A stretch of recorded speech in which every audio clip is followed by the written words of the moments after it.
My cart shock wheel. That's a new one.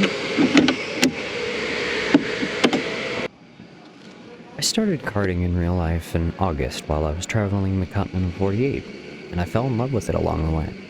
Every stop I made a quick search to see if there were any karting places near where I was staying. If there was one, I went, and I had a blast every single time. When I returned home, I started karting at my local K1 speed, and that was about the middle of November. I'd been improving my pace to the point where I was invited to participate in their monthly adult Grand Prix leagues. I wanted to give it a shot, despite it being more or less pointless for me at this point in time, from a point standpoint in the championship.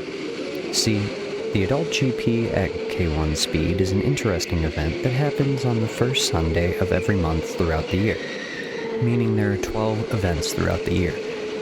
At the end of each event, you're given points based on your finishing position in the race, and at the end of the year, the top 3 points holders qualify for the state championship in the Greater K1 Speed Championship. If your state has more than one location, the top 3 from each location are sent to another K1 Speed to compete against each other. And yet again, the top 3 from that qualifier qualify for Nationals. At Nationals, which is held at the K1 Speed Circuit in California, the idea applies again, where the top 3 from the event are sent to the next level and compete at the world stage for the World Championship. Yes, the World Championship. You see, K1 Speed is a growing company that has karting locations all around the world. There are currently 101 locations at the time of writing, with more locations being planned and built as I speak. This leads to a large pool of competition, and it's very competitive on a grand scale. So, how does it work? Well, that's exactly why I wanted to participate in this December round, to get my feet wet for the upcoming year. More on that later. The event starts with 2 qualifying rounds, and there are 14 laps apiece, with a cart given to you at random, chosen by a wheel spin. They take your best qualifying time from the 2 rounds and create a grid order for the event. That grid order places you in a box at the start of the race, and you compete in a 16-lap race where the end result is based on position, not time, like arrive and drive normal races are at K1 Speed. This means there's a lot of pressure on your qualifying, especially at my local K1, where it can be difficult to make moves without shoving people out of the way. Sadly, I only have my second qualifying round footage, which you're watching here, and that's because it was my first time using a GoPro, and I was having major issues getting it to work as I wanted it to for the first one. I also know that the camera angle is terrible, and I will be swapping to a wide view for the next one, so please bear with me as I figure out how to make this look better.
At the end of my qualifying rounds, I'd found myself in the top 10. I'd qualified 8th with a 25.798. Not the best time, but very solid for my first go at the GP adult events. This was a great result for me as I was basically new to the track. I had only been racing there since the middle of November, and this was the first Sunday in December. Most of the people on the grid had been running the event all year long, and many had run the years prior as well. I guess I turned some heads too, because I got an approving nod from one of the top racers at the location after my qualifying. All right, it's your roll, buddy. Is it actually racing this time, Yes. or is it awesome? Cool. Excuse me. We start from standstill and we go. Cool. 24.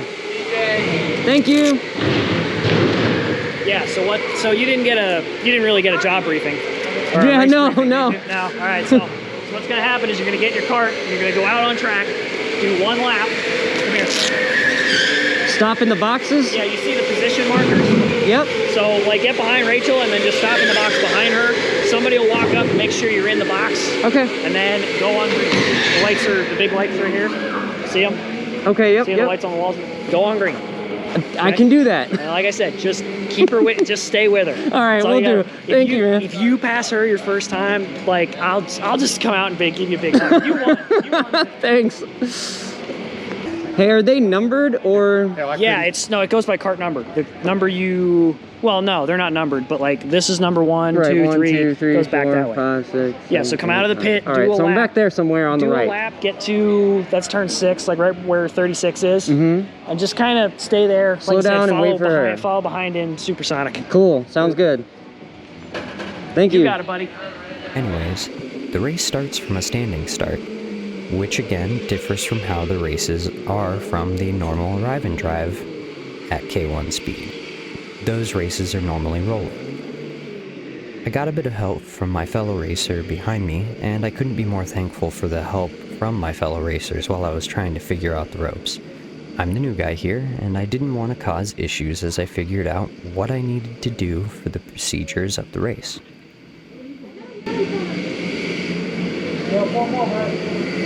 Waiting on them, yep. Yep. Thank you.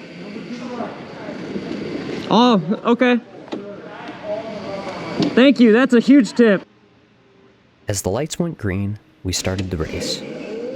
Let me talk you through what I was thinking and how it was going. My goal was to simply finish at least where I had started by the end, but the gap from first to last was roughly half a second, and on a tiny track like this, it meant I had a lot of work to do. Of course, if I could make a pass, I was going to go for it, but I wanted to at least finish where I started. At the start of the race, I was just trying to make sure that I did not get past going into turn 1, so I immediately went defensive. My goal was to try and get as close to the people in front of me as I could, and try and stay there. Immediately off the bat, I was starting to catch the racers in front of me, but I still had a lot of work to do if I was going to be able to make it past any of them.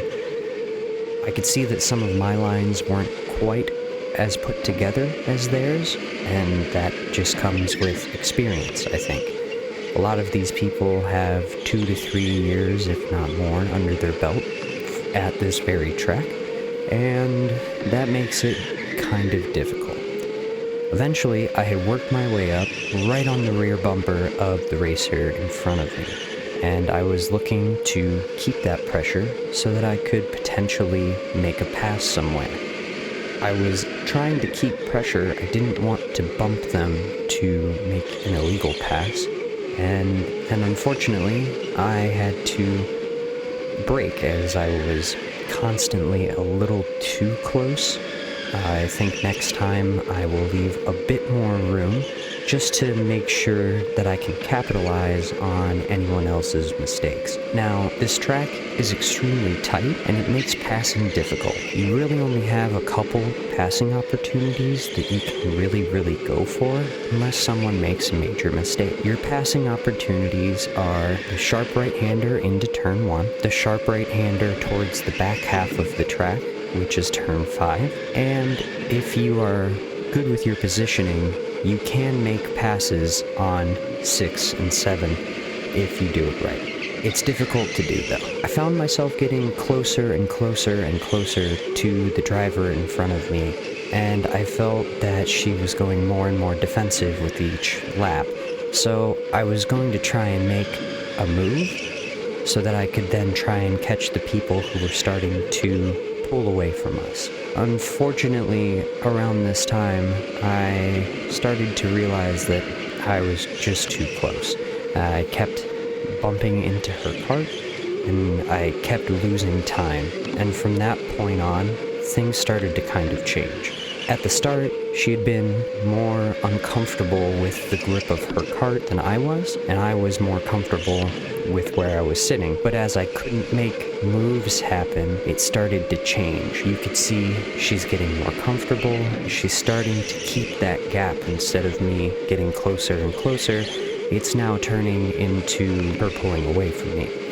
That's okay, but I just needed to focus on getting myself back up to pace and back up to speed so that I could try and close this gap once again. She'd made a couple mistakes in key corners, like the fast left, which is 4, and the exits of 5. I seemed to be able to catch her pretty consistently. The issues seemed to be that she was getting much better exits out of 6 and into 7, which is the end of the lap, and at that point was able to spread the gap going into turn 1 at the end of the straightaway. As I said before, it's kind of difficult to pass on this track. It is very tight, and the carts are pretty much able to go side by side everywhere, but you have to be very precise with how you do it. So setting yourself up for proper positioning is the key. Unfortunately, this is a battle of experience here, and I don't have the experience. I just tried to stay as close as I could as we were starting to pull away the group behind us, and we were starting to make a gap, so there was that level of comfort, but we had also lost the top 3 who were pulling away in a gap of their own, as we had started to fight. The gaps themselves were basically 1, 2, 3, then 4 and 5, and then 6 and 7 and 8. And so we were all just kind of really close, but we were more or less fighting with each other too much to where those gaps were increasing to the leaders, while we were also pulling away from the gaps behind us. It was definitely interesting, and it was difficult to make moves, but some of the drivers were, in fact, able to make moves. The driver in the 6th position, which you can see sometimes with the blue helmet, was able to jump the gap on the driver in front of him, and so passing is definitely possible if you know where to do it and how to set up your kart. Difficult, but not impossible. I think this is something that I need to focus on in the future rounds when I do look to compete in these more often. And I think that some of the rounds will be quite interesting as they start to open up the outdoor portion of this track. Currently it's the middle of winter. Driving out there was not possible, especially this evening as it was snowing. Hopefully I get to try that part soon, and hopefully we get to run that soon, because I think it will be a lot of fun to add the additional outdoor portion to this track.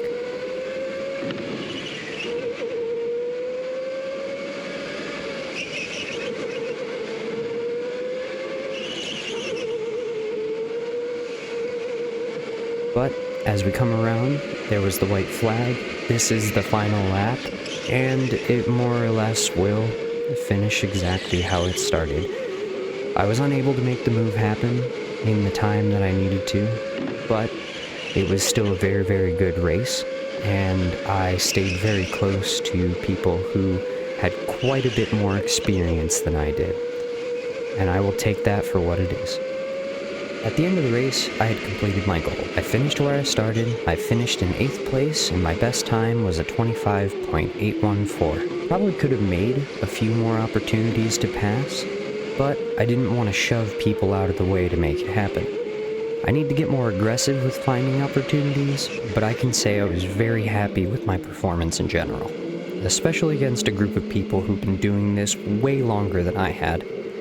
Everyone I had run against were double to triple my K1 Speed Racer rating, so I was very pleased with my performance overall. I also apologized to the racer in front that I had bumped a few times at the start of the race. Hey, great race. Sorry for the bumps in the first couple corners. Huh? Great race. Sorry for the bumps in the first couple laps. Okay, there's no steering grip on qualifiers. I could tell you just would slide a little bit every time. It was so hard. You'd be like locked and still not moving. So now let's double back to where it all began and explain why I tried this event when the points I got were basically useless. I wanted to understand the process of these events because next year I want to try and qualify for states, maybe even qualify for nationals. I'll be running all 12 rounds of the K1 Speed Adult GP in the hopes of snagging a spot in the next round of competition in the event. I'll have a lot of work ahead of me as I need to pick up the pace to take the fight to the top racers.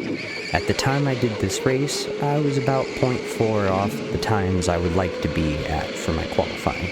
Since then, I've hit a personal best of 25.395. But I'll need to figure out how to keep that additional pace before the start of the year if I have any hopes of qualifying for that next level of competition. If you enjoyed this content, I hope you follow me along my journey as I attempt to qualify for the National K1 Speed Championship in 2025.